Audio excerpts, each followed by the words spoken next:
My name's Sarah, and if you told me 5 years ago that I'd be in the middle of a tech startup whirlwind with Alex, of all people, I'd have laughed in your face.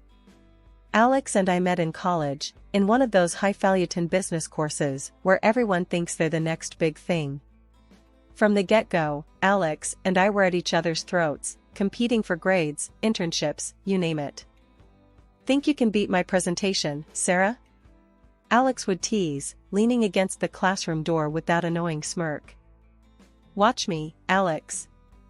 I'm not just going to beat it, I'm going to make you wish you never stepped up. I'd fire back, my words a mix of jest and determination. That was our thing, always pushing each other to be better, but never admitting it was actually helpful. It wasn't until a group project forced us to work together that things shifted. We found our rhythm, a balance between his bold ideas and my attention to detail. One night, while cramming for the project, we ended up sharing more than just notes. You know, Sarah, I always thought you were just a pain in my ass. But you're actually kinda brilliant, Alex confessed, his guard down for once, as we sat amidst a sea of papers and empty coffee cups. Kinda brilliant? Please, I'm the best thing that's happened to this project. But yeah, you're not too shabby yourself, Alex, I said, the words feeling foreign but honest. That project was a turning point. Our bickering turned into brainstorming sessions, and before we knew it, we were more than just competitors or even friends.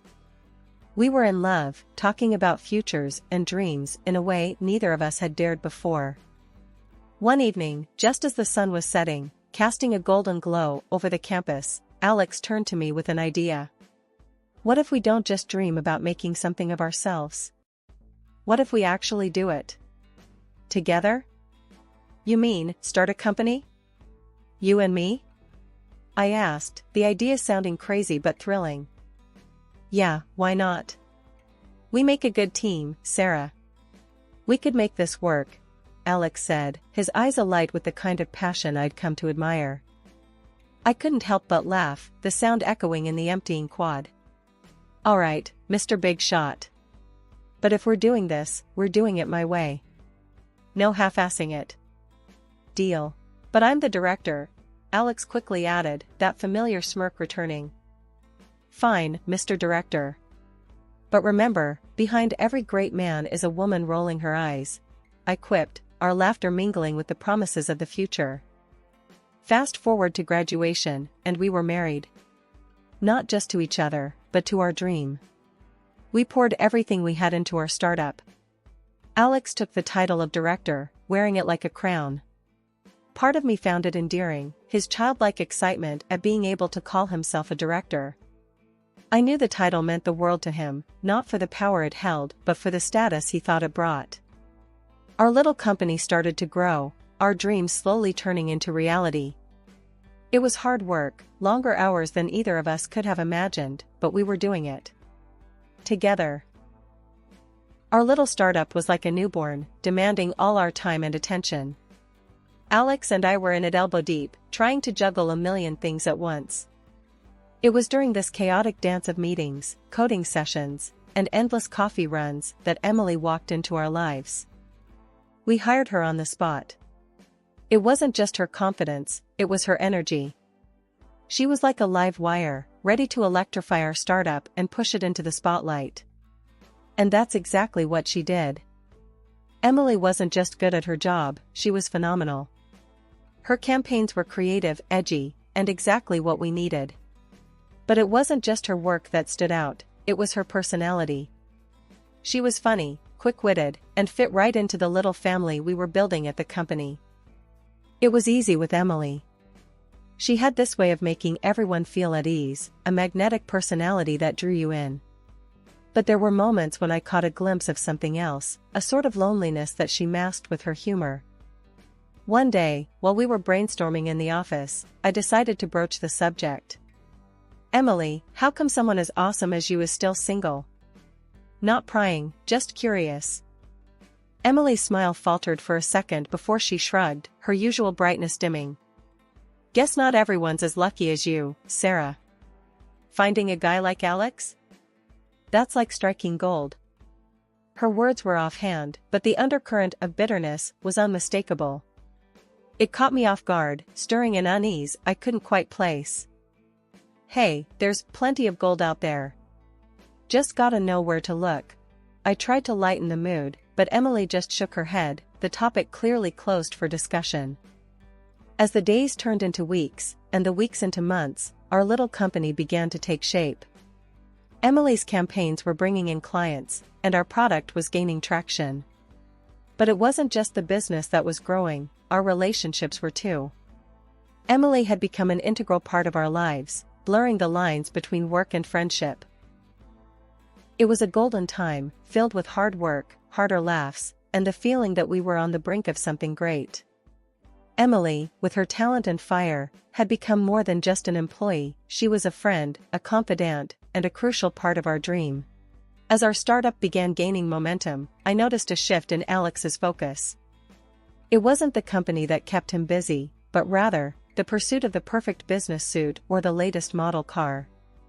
His obsession with appearances had always been a quirk I tolerated, but now it seemed to take precedence over the hard graft our company required. "Alex, don't you think there's more to focus on right now than another suit?" I asked him one morning, finding him browsing through an online luxury store during work hours. "Come on, Sarah. You know how it is. Looking the part is half the battle in business. Life's too short to deny myself the finer things," he retorted without looking up, his attention fixed on the screen. I shook my head, exasperated. "Sure, but maybe the other half of the battle is actually running the business? You know, the one we're trying to build here?" He finally glanced up, offering a half-smile that was meant to disarm. "Relax, Sarah. Everything's under control. A director needs to look sharp. It's good for morale." His nonchalance irked me, but I decided to let it go. There were bigger battles to fight, especially with the unsettling rumors that had begun to circulate around the office. One late evening, I was burning the midnight oil in the office when I decided to take a break and grab some coffee. As I neared the break room, I caught snippets of conversation that made me freeze in my tracks. "Saw Alex and Emily cozying up in the marketing suite yesterday. Didn't look like any work meeting to me," one of our developers muttered, unaware of my presence. "Yeah, there's definitely something going on there. They've been spending a lot of time together after hours," another chimed in, their tone laced with gossip. I felt a lump form in my throat. My initial instinct was to brush it off as baseless office chatter, but the seed of doubt was planted. With a heavy heart and a mind swirling with questions, I retreated back to my office, the coffee forgotten. The next day, I decided to confront Alex. I needed to hear his side, to clear the air. Finding him in his office, leaning back in his chair with that all-too-familiar smirk, I didn't waste any time. "Alex, we need to talk. There's talk going around about you and Emily. What's going on?" My tone was more confrontational than I intended, my emotions getting the better of me. Alex's smirk faded, replaced by a look of confusion. "Talk? What talk? Sarah, you know me. Why would I do anything to jeopardize what we have here?" His words were meant to be reassuring, but there was a stiffness to his laughter that didn't sit right with me. "I want to believe you, Alex, but the rumors. They're not just going to go away. People are talking. People always talk, Sarah. It doesn't mean we have to listen. Emily's a crucial part of our team, nothing more. You think I'd risk our dream for a fling?" Alex's voice was firm, his eyes meeting mine in a challenge. I wanted to believe him, to brush off the rumors as just that, rumors. But the nagging doubt lingered, casting a shadow over our conversation. "All right, Alex. I just needed to hear it from you. Let's just focus on the work, okay?" "Always," he replied, but the ease that once defined our interaction seemed strained, tainted by suspicion. In the days that followed, I threw myself into my work, trying to ignore the whispers and the sideways glances. Emily, for her part, seemed oblivious to the rumors, her focus solely on her campaigns. But the atmosphere in the office had changed, What was once a place of camaraderie and innovation now felt like a minefield. I found myself observing Alex and Emily more closely, searching for any sign that the rumors might be true. Their interactions, once thoughtless and friendly, now seemed fraught with hidden meanings. The weeks leading up to the big contract signing were a blur of negotiations, revisions, and, frankly, a fair bit of groveling. The director on the other end was the type who'd make a saint swear. Every meeting, every call, it felt like wading through mud. But the payoff? It was going to be huge. This deal was our ticket to the big leagues, a chance to level up our startup in ways we'd only dreamed of. So, I buckled down, ignored the growing pile of laundry at home, and let takeout containers become my primary diet. Look, I know he's a pain, but if we land this, it's game changer, I told Alex during one of our late-night strategy sessions. Yeah, if he doesn't drive us insane first, Alex replied, his eyes glued to his laptop. Emily chimed in with her usual optimism. We've got this. Sarah's been crushing it. He's practically eating out of her hand now. I wasn't so sure about the eating out of her hand part, but we were close, damn close. And when the day finally came to ink the deal, the sense of anticipation in the office was electric. The annoying director, somehow less irksome with a pen in hand ready to sign, was there alongside us, a necessary evil in our path to victory. The moment the contract was signed, the atmosphere shifted from tense anticipation to outright celebration. Champagne bottles popped, and glasses clinked, the sound of success ringing loud in the lobby of our little startup that could. Alex, with that director by his side, stepped forward to address the crowd. I want to take a moment to recognize the incredible effort that went into making today possible. Alex started, his voice carrying over the buzz of conversations. Sarah, in particular, has been instrumental in getting us to this point. There was applause, a few cheers, and I allowed myself a small smile.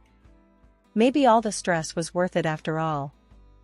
But then Alex's smile turned into something I couldn't read, a mix of smugness and something colder. Which is why it's even harder to announce that as of today, Sarah will no longer be with us. The room fell silent, the kind of silence that sucks the air right out of you.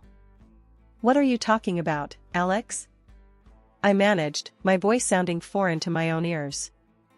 As the director of this company, I've made the decision to let Sarah go. We're moving in a new direction, and it's a decision I've not made lightly, Alex continued, his eyes avoiding mine. The confusion was palpable, the shock of his words echoing off the walls. My heart hammered against my ribs, a mix of disbelief and rising fury taking hold. You can't be serious. After everything, you're firing me? From my own company? My voice was rising, the outrage clear. The room spun, faces blending into a mosaic of shock and sympathy. This wasn't how it was supposed to go. This deal was meant to be our triumph, not my downfall. Everyone's eyes were on us, shock painted on every face. But Alex wasn't done. With a coldness I'd never seen in him, he added. And, there's more. I'm filing for divorce, Sarah. This has been a long time coming. Before I could even process the words, Emily, the so-called friend and our advertising executive, stood up and wrapped her arms around Alex. Her laughter sliced through the silence, a sound so out of place it felt surreal. I've known Alex way before you did, sweetie. Emily gloated, her eyes locked on mine, filled with a triumph I couldn't comprehend. All this, your little dream company, was just part of our plan. You were just a stepping stone. The room spun. This was a nightmare. You planned this? My voice was barely a whisper, my mind struggling to piece together the betrayal. Alex shrugged, a smirk playing on his lips. Business is business, Sarah. We needed you to get the company off the ground, to seal the deal. And now, we're moving on. The betrayal stung, a physical pain in my chest. I stood up, my chair scraping loudly against the floor. The eyes of our employees, once filled with respect and camaraderie, now showed anger and disbelief. I can't believe you. was all I managed to say before turning to leave, my vision blurred by tears. But then, something unexpected happened. One by one, our team stood up. "We're with you, Sarah," Mark, one of our developers, said firmly. "We don't want any part of this betrayal." "Yeah, count us out," another joined in. "We signed up to work with you, not them." Their words, their solidarity, gave me strength. I wasn't alone. As we all walked out together, Alex's voice echoed in the now empty lobby, calling out in a futile attempt to make them stay. In the end, it was just Alex and Emily left standing in the lobby of the company I built. Their victory was hollow, their future uncertain. We gathered in my small living room, a makeshift war room, surrounded by whiteboards and laptops. The air was thick with the smell of coffee and the buzz of ideas bouncing off the walls. "Okay, team, we're at square one again, but that's not going to stop us," I started, my voice firm, trying to project confidence I was still mustering up. "We've got the talent, the drive, and most importantly, we've got each other." Mark, ever the pragmatist, was the first to speak up. "Right, we've got heart, but we also need a solid plan. What's our angle? What are we bringing to the table that's different this time?" Lisa, who had always been the creative spark, jumped in. "We need to innovate. Remember those ideas we thought were too out there? Now's the time to bring them to life. No holding back." The room nodded in agreement, the energy shifting from uncertainty to excitement. It was clear we were all in, ready to take risks we'd previously shied away from. "And what about Alex and Emily?" "They're not going to take this lying down," I said, the thought of facing them again leaving a bitter taste. "We focus on us, not them," Mark said firmly. "We build something so good they won't be able to touch us. Let them play their games. We're here to win." The room erupted into a chorus of agreement, the resolve in each voice stronger than any doubt or fear. "We need a name," Lisa suddenly said, a smile spreading across her face. "Something that tells the world we're not just back, but better than ever." The suggestions started flying, some ridiculous, some brilliant, but all of them infused with the hope and camaraderie that had brought us together in my living room. After hours of debate, brainstorming, and more cups of coffee than I could count, we landed on a name that felt right. It was bold, it was fresh, and it perfectly captured the essence of our new beginning. Phoenix. With our mission clear and our spirits high, we ended the meeting with a sense of purpose. The road ahead was uncertain, but for the first time since the betrayal, I felt like we were on the right path. As everyone packed up their things, Mark lingered behind, a thoughtful look on his face. "You know, Sarah, what Alex did, it's going to make our victory that much sweeter. We're going to show him what he lost. We're going to show everyone." His words were the reassurance I needed. Yes, we had been knocked down, but we were far from out. This wasn't just about revenge, it was about proving to ourselves that we could rise from the ashes, stronger and more united than ever.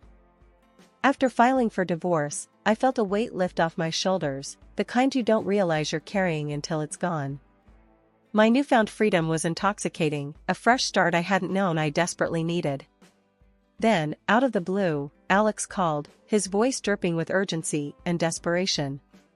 He wanted to meet, and despite every instinct telling me it was a bad idea, curiosity won over. We agreed to meet at a rundown diner on the outskirts of town, a place so nondescript it felt like a metaphor for our failed marriage. Alex was already there when I arrived, looking like a shadow of the man I once knew, with Emily, the cause of all this drama, clinging to his arm like a designer handbag. "Sarah, thank you for coming," Alex began, trying to muster a semblance of dignity. We're in a bit of a bind." Emily, her eyes swollen from what I assumed were tears, chimed in with a sniffle. "The deal, Sarah, the big deal we were all so happy about, it's gone. Cancelled." I couldn't help it, laughter bubbled up from within me, echoing off the dingy diner walls. "Oh, let me guess, the contract that anyone could cancel within 14 days? That one?" I managed between fits of laughter. Their faces were a mix of shock and embarrassment. "How did you?" Alex stammered, unable to finish. "The director, the one you found so annoying? Turns out he has a thing against working with backstabbers," I said, my grin widening. The look of defeat on their faces was almost enough to make me feel sorry for them. Almost. Then, Alex, ever the opportunist, tried to salvage what little he could from the wreckage. "Sarah, where did you get the funds for your new venture?" "Legally, I'm entitled to half," he said, desperation seeping through his feigned confidence. The audacity of the man was almost impressive. I laughed, harder this time, the sound bitter. "Alex, dear, I've been making money long before you decided playing director suited you. I was a genius when you met me, and I'll be a genius long after you're just a footnote in my success story." Their faces were a picture of realization, the truth finally dawning on them that they had underestimated me at every turn. Standing up, ready to leave this chapter of my life behind, I looked them both in the eye. "Good luck, you two. Something tells me you're going to need it far more than I ever will." As I walked out of the diner, the sun broke through the clouds, bathing the world in a warm, golden light. It felt symbolic, a sign that despite everything, I was on the right path. In the days that followed, I threw myself into my work, my new company, becoming a beacon of hope and ambition. The team and I worked day and night, our shared vision fueling us forward. Meetings with investors, late-night brainstorming sessions, and the relentless pursuit of innovation became my new normal. Each small victory was a testament to our resilience, a middle finger to those who had tried to bring us down. One evening, as we celebrated landing a major client, the team gathered around, beers in hand, the mood light and triumphant. Mark, ever the voice of reason, raised his glass. "To Sarah, the toughest boss I've ever had the pleasure of working for. You showed us what it means to rise from the ashes." The team cheered, their support and belief in me more valuable than any deal or contract. "Yeah, and to think, Alex and Emily thought they could take you down," Lisa added, laughter in her voice. I smiled, my heart full. Let them think what they want. We're here, we're succeeding, and that's the best revenge we could ever have. After everything that went down, I did the only thing I knew how. I built something new from the ground up. My new company wasn't just a rebound, it was a phoenix rising from the ashes, stronger and more vibrant than anything before. And the best part? My loyal crew was right there with me, every step of the way. We even managed to lock down a deal with the same partner company that bailed on Alex and Emily, proving that integrity and hard work do pay off. One day, as we were wrapping up a team meeting in our new, buzzing office space, Mark couldn't help but bring up the latest gossip that had been making rounds. "So, have you guys heard? Alex and Emily's venture tanked. They're drowning in debt." Lisa, always the one to find a silver lining, added with a smirk, "Guess they learned the hard way that you can't build something lasting on lies and betrayal." I leaned back in my chair, the corners of my mouth turning up. Well, it's a tough lesson, but it looks like karma doesn't take shortcuts. The room filled with nods and murmurs of agreement. It was true, we'd come out on the other side of adversity, not just surviving, but thriving. All right, team, let's keep our eyes on the prize. We've got a lot to do, and I'm damn proud of what we've achieved. But this is just the beginning, I said, standing up, feeling the energy of the room lift even higher. As the team dispersed back to their desks, filled with a renewed sense of purpose, I couldn't help but reflect on the journey. Starting over wasn't just about proving Alex and Emily wrong, it was about proving to ourselves that we could overcome anything. Later, as I was getting ready to leave for the day, Mark caught up with me by the elevator. "You know, Sarah, seeing Alex and Emily's downfall doesn't give me as much satisfaction as seeing what we've built here. This is real success." I smiled, looking back at the office where our team was hard at work, laughter and light filling the space. "You're right, Mark. This is what success looks like. Not the failure of others, but the triumph of our own spirit." Stepping into the elevator, I hit the button for the ground floor. As the doors closed, I felt a sense of accomplishment wash over me. My new company was more than just a business, it was a testament to resilience, to the power of starting over, no matter the odds. And as for Alex and Emily? Well, their fate was a stark reminder that shortcuts and deceit never lead to lasting success. The real victory was here, in the hard work, the late nights, and the unbreakable bond of a team that had weathered the storm together.